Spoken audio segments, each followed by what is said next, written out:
Hi, everybody. This is Patrick Mameli of Pestilence and Neuromorph, and you are listening to The Ritual with Lady Death on Metal Messiah Radio.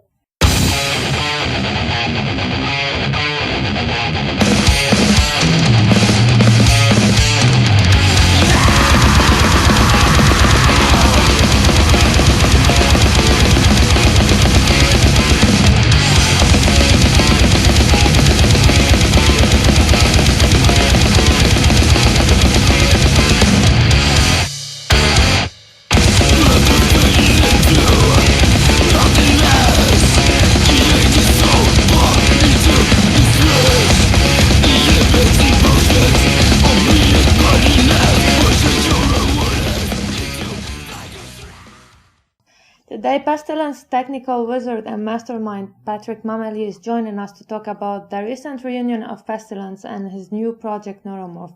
First of all, let me thank you for giving us a bit of your time, Patrick, and welcome to my show. Well, thanks for having me. I hope you and your listeners will enjoy my answers to your questions. All right. So the Black Flag is back. 2 years ago, Pestilence was put on a permanent hold, and now you are back. First of all, why did you decide to put the band on a permanent hold?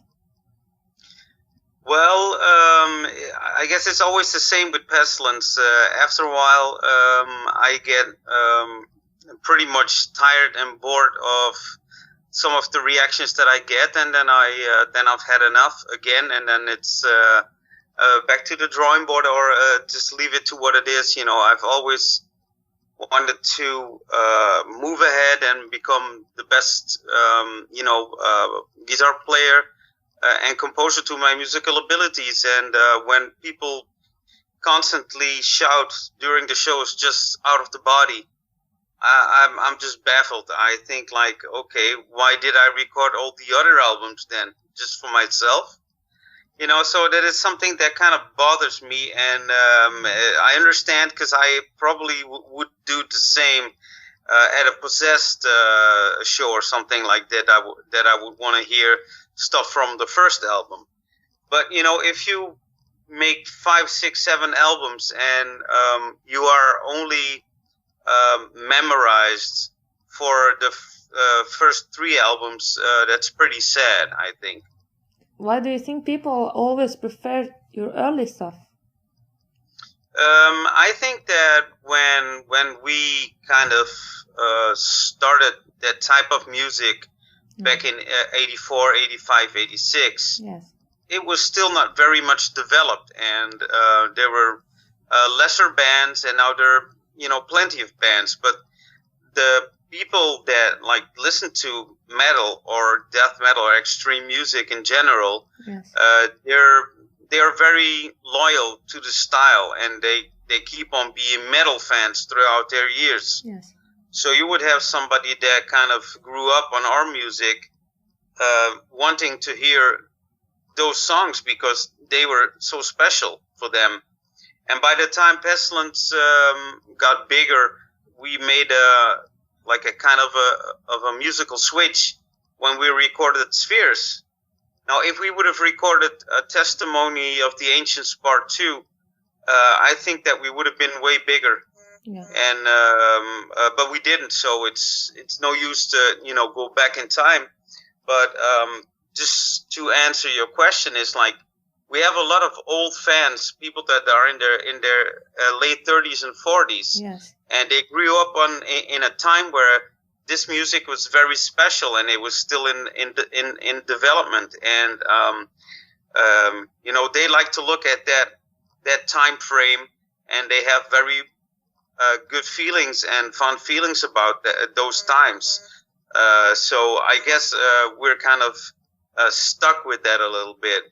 But for me as a musician, that is kind of terrible, because I developed over the years. I've become a better guitar player. Yes. And you have to realize that when I recorded those albums and those songs, I was not as good as I am now. So it's difficult for people to, once you drive a Ferrari, to go back to a Hyundai or something, So that's kind of weird.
So you have a brand new lineup now featuring Tony Choi on bass, who played bass on both albums, Testimony of the Ancients and Resurrection Macabre. And we have two new members, Santiago Dobles on guitar and Septimio Harson on drums. Why you didn't bring back Obsideo lineup instead? Because to go back to your previous question, after Obsideo, I was done with music. Yes. I was just done trying to keep on making what I think is pretty high standard music. Yes. And if people just ask for out of the body, then I just figured just not do anything at all anymore. Yes. And then I started just thinking about the fact that, okay, what is actually happening here is that I should maybe see it as a big compliment that I was a part of that time and a part of, people's minds, what they were thinking, what they were enjoying. And a lot of people really just enjoy either consuming or even Maleas or Testimony. Yes. And I was just going to, do maybe 1 or 2 shows in Mexico because I got in contact with Tony Choi about it. He said, what would you think of doing it? And the other Patrick, he didn't want to do it because he was like me. He was tired of, doing shows and touring and, wanting to play new songs, and people ask for the old stuff all the time. Yeah. So he didn't want to do it, and that was a little bit of a setback. But he said, yeah, if you want to do it, you have my blessing. And Tony Choi's good buddy is Santiago, and he knew, he knows him from way back, and even when he was in Cynic and doing Atheist and Santiago, is such a good guitar player. Yes. That I was just kind of juggling around with the idea, okay, well, who can we use him as a second guitar player? And Tony said that he really wanted to do it. Yes. And so I mean, that was for me the okay to go, let's say. Yes. I don't want to go back and have, let's say, a lesser guitar player just to do the shows. I want to do something special for the fans. Yeah. And just play up to Resurrection. We play all the albums, so there's going to be 16 songs. We're going to go through those songs, 4 of every album up until Resurrection. Yes. And so it's just going to be 6-string, and so that excludes Doctrine and Obsideo, I guess. We're just going to try to give the people what they really want. I just kind of, in my head, I think that's okay to do it this way, for people to remember Pestilence also in this way, and not to stress their musical emotions too much with coming with a new album or something like that, Yeah. That's where I have Neuromorph to do that now for me. Yeah. So the first idea was to have few shows in Mexico, as you said, then it got bigger. You are currently booking shows for 2017. Any new cities to mention? Well, I talked to my manager about it, and we're just going to do a world tour. So we're going to take the bigger cities, and in some countries where metal is not that popular, obviously we can't go because of this money is just difficult. Yeah. Just let alone to have a tour bus per day, it's like €1,000. So you can imagine that you have to do back shows. And but we're gonna try to come to the major cities throughout the world, do America, do Europe, do Japan, do South America, and in the summertime we'll do the bigger festivals.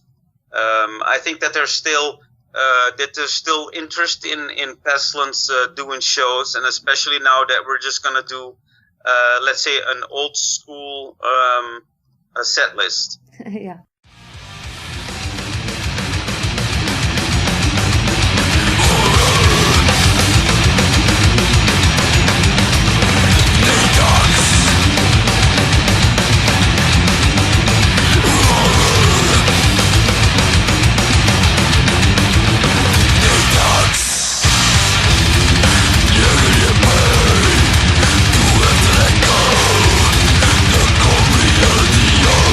Not being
This is Patrick Mameli of Pestilence and Neuromorph, and you are listening to The Ritual with Lady Death on Metal Messiah Radio.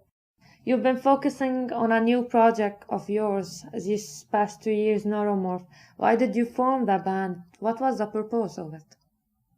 Well, the purpose is the idea of me being stigmatized as being the main man of Pestilence. Yeah. That means that everything that I do that has nothing to do with Pestilence actually is maybe not good enough, or it's going to be set next to Pestilence and see what the differences are and stuff like that. I mean, when I did C187 in the past, a lot of people disliked it, but it's not. It's really just me playing guitar. But I was trying to broaden my horizons, you know. Yeah. Because this is something that I found that is still troubling in metal, is that you have to box a band to label it, you know. Yeah. It has to be grindcore, or it has to be deathcore, or it has to be gen, or it has to be, you know, and people kind of willingly go in those boxes, you know. When with Spheres, I tried to go out of that box, and people criticized me for it, you know. And even going up to Doctrine and doing Obsideo, people are criticizing because it's not like Consuming or Testimony. Yeah. You know, and people just should realize that that's just not me. I mean, I'm always trying to become a better musician, and that's why I formed Neuromorph. Neuromorph is just going to take Pestilence like a step further, introduce more of jazz fusion, more odd timings, more blast, more crazy stuff. Just something that I couldn't really do with Pestilence because of the box that people have put us into. You got a vocalist for the band, Yusuf Wallace. Why won't you do the vocals instead? Well, that's another thing that, you know, out of the handicap of not having a great singer, on Testimony, I just sang myself again. I figure, well, if Chuck can do it, I can do it too, you know? Yeah. You know, and that is something that, you know, it's a possibility. It doesn't get you like 100% satisfaction over your voice or over your guitar playing, because there's always something that you have to think about while you play guitar. But if you do the vocals, some things on guitar maybe get forgotten, because it's very intense to sing and play at the same time. Yeah. Because the rhythmical aspect of the vocals is different than the guitar lines, for example. And then again, Yusuf is a huge Pestilence fan. He sounds like Jeff Becerra, which is a big plus. I just love Jeff's voice. And not like he's like let's say, like he's mimicking him. He's got a real own style. But if I would have to have a reference, I think it would have been Jeff Becerra. So you can imagine, if I use his voice for Neuromorph, it's still going to be fucking ultra brutal. Yeah. So in Obsidio album, which was your last Pestilence release, you went back to the roots of your own music and what you really like, which is kind of total brutal heavy stuff. You kind of did a combination of all the previous releases, but with better musician, as you said. So you will be releasing the first full-length album of Neuromorph in 2017. What should we expect to hear on that album compared to Obsidio? Well, it has to be totally different. So, because then people gonna compare it again to Pestilence. Yeah. So obviously it's me on guitar. So that's also a reason why I didn't want to sing again, because then the reference to Pestilence, it's too big. Yeah. I can concentrate more on my guitar playing, and Yusuf is going to do a great job. It's going to be lots of notes, stuff that I haven't done with Pestilence that I can kind of explore now. Yeah. And I've always tried to find the best musicians for me at that moment in time, because I think that a band is good if the drummer is good. and if the bass player is good. If these people suck, then your whole band's gonna suck. So I'm always trying to get good drummers and good bass players. Well, like you said, Choi played on Testimony and Choi played on Resurrection. So I know his capabilities. I know what he can do with his works previously for Cynic, the demo, and for Atheist. So he's one of the best metal bass players out there. And I like to juggle stuff around, and I mean I've played with Jeroen Tesseling, who was such a great player, and I played with Peter Wildoer, which is a great drummer. Now I'm just like, again, there's maybe a reference of me and Chuck, because Chuck always tried to get the best musicians at that time for his music. Yeah. That's why his music always sounded, it's still death, but with different musicians. Yeah, exactly. Although I like the lineup for Human, I guess I liked it the best because I think that Sean Reiner is really a really good drummer. Yeah. And he also takes his style not from metal but more from the jazz fusion. Yeah. So there you see that those people have a little bit more dynamics into their playing, which I really, really like. So for Neuromorph, it's going to be ultra brutal, but it's going to be high tech. It's going to be crazy chords, crazy rhythm, because Septimio, I mean, he's I guess well known for his brutal blasts and really up to 300 beats per minute blasts and double bass and stuff like that. But I'm going to challenge him for Neuromorph to an extent where it's almost not human anymore. So let's see what he can do. Awesome.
So you can't compare any of Pestilence albums. Each album is different from the other, since you wanted to try to give people a different view of Pestilence.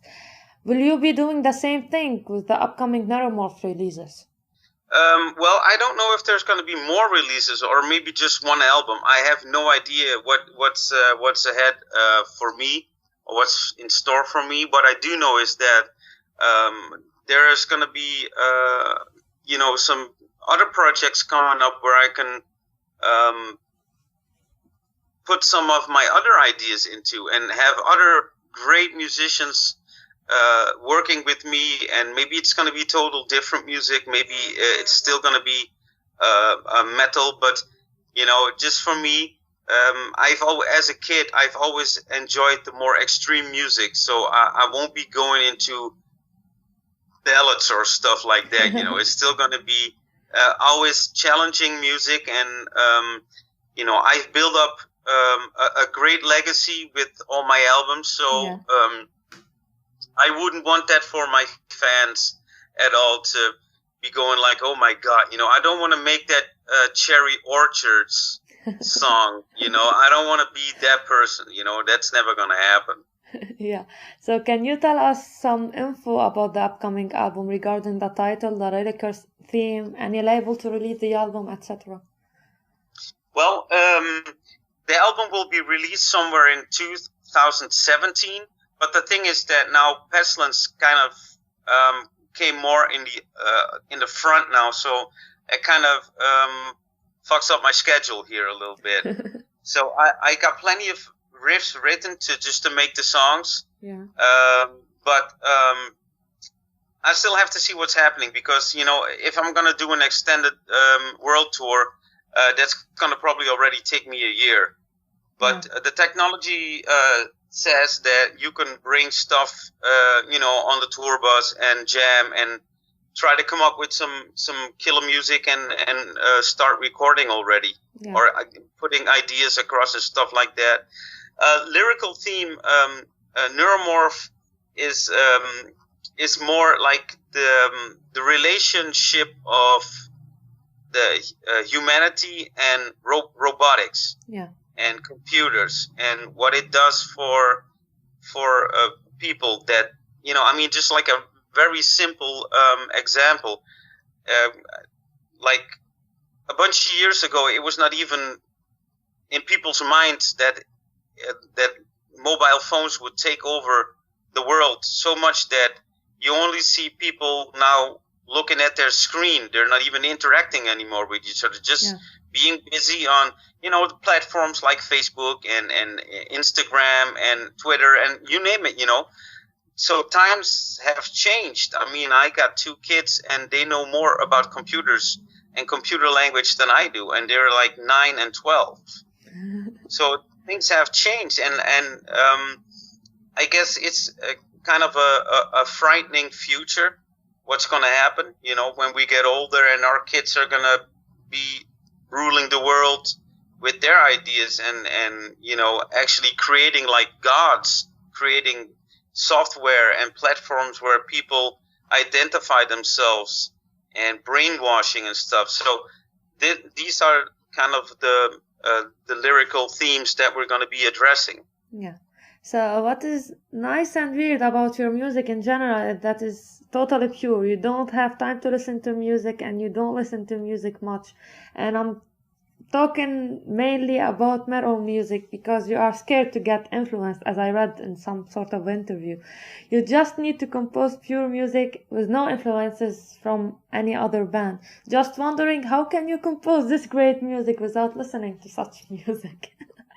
Well, I guess that's the, if you ask that to anybody that is involved in creating music, where that source come from, it's like almost asking if there is a God, because it's something that it can't be grasped. I think it's the information is out there, and at some point you can get a glimpse of something, and then you come with an idea, and that idea builds itself.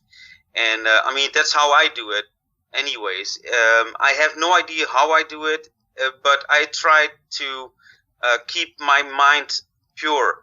So what happens if you're a metal player and you listen to metal, subconsciously you will take bits of riff and stuff there and make it your own, but that's not creating music. Yeah. That is copying music.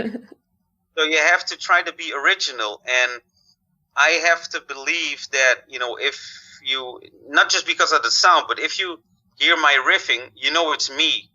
Yeah. That is doing the riffing. Yeah. That's like the signature style. It's the same as Chuck has. He has his way of riffing, and I think nowadays people have gotten on the wrong track, especially the idea that they can record everything themselves at home and using Cubase or using Pro Logic, and the market gets flooded with people that kind of use technology for the wrong reason. I mean, I think it's more important to understand your own playing and your instrument before you do anything, really.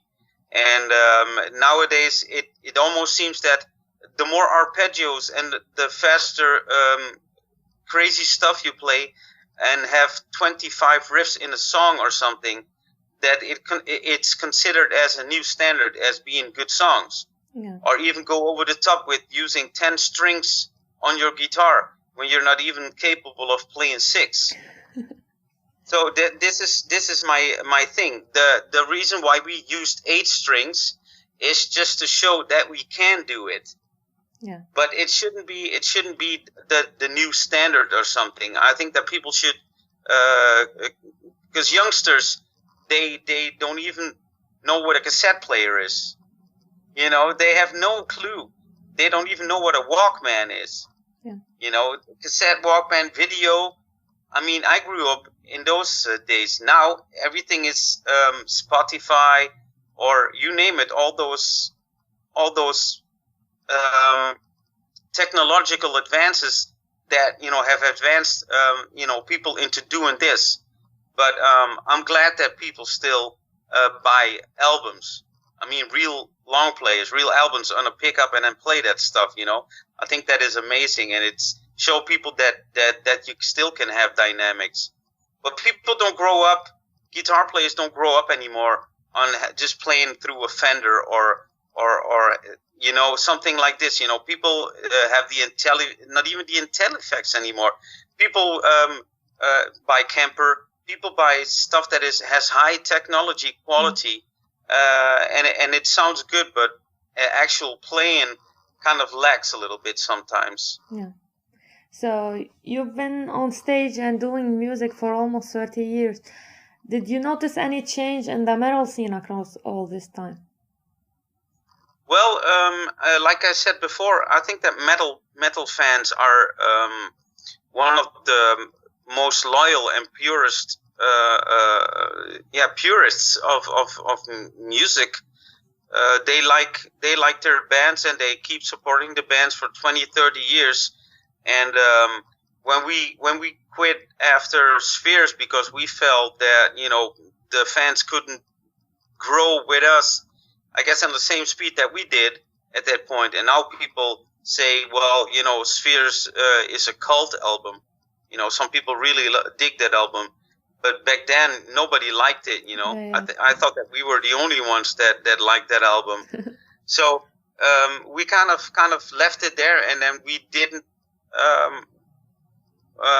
We reformed 20 years after. And then when we came back, it was like almost like we never went away. So it's the fans have gotten older, but I still recognize the guys that were going to our shows when they were kids, and now they're still there, and the reaction is still the same. I mean, you do have trends where there's no mosh pits anymore or stage diving. It's more like that crazy karate dancing where everybody kicks each other, and I kind of dislike it a little bit. I mean, I think that when people come together back in the old days, it felt more like a family, and now it's more like an individual crazy thing. Yeah. So that's it. Anything you would like to add? I would like to add that us coming back and doing shows, doing this world tour, it's like delivering something that the people really, really want to hear. Yeah. People really want to hear stuff from Malayas. People want to hear stuff from Consuming, Testimony, from Spheres, and from Resurrection. And we're going to try to select 4 of the best songs of every album and play them as true as possible to when we recorded it. So it's going to be a nice trip down memory lane, and I hope that people are going to enjoy that, maybe close their eyes instead of taking Snapchats or taking pictures with their mobile phone, but actually listening to the music, and hopefully they get a kick out of it, and that'll bring them back to when they were youngsters and put a smile on their happy faces. When all life energy is sucked dry, only memories are left, buried carcasses pushing the soul to fly.